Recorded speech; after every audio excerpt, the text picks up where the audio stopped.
అయ్యప్ప క్షేత్రంలో ప్రతిష్ట అయిన దగ్గర నుంచి దినదినాభివృద్ధిగా చెందుతూ ప్రతి సంవత్సరం కూడా అయ్యప్ప మాలలు వేసుకునే భక్తులు ఇక్కడ సుమారుగా 4000 నుంచి 5000 మంది మాలలు వేసుకోవడం జరుగుతుంది.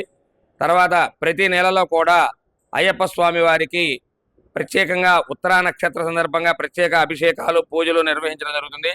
సంవత్సరంలో వచ్చే మనకి పెద్ద పెద్ద పండుగలు 9 పండుగలు ఉంటాయి.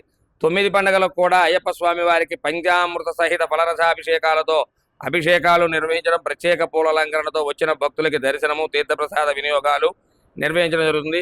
సంకటహర చతుర్థి రోజు నాడు కూడా మన దేవాలయంలో గణపతి స్వామి వారికి ప్రత్యేక పూజా కార్యక్రమాలు, అలానే మన అయ్యప్ప స్వామి వారి దీక్షాకాల సమయంలో మండల పూజా కార్యక్రమం అనేది ఉంటుంది.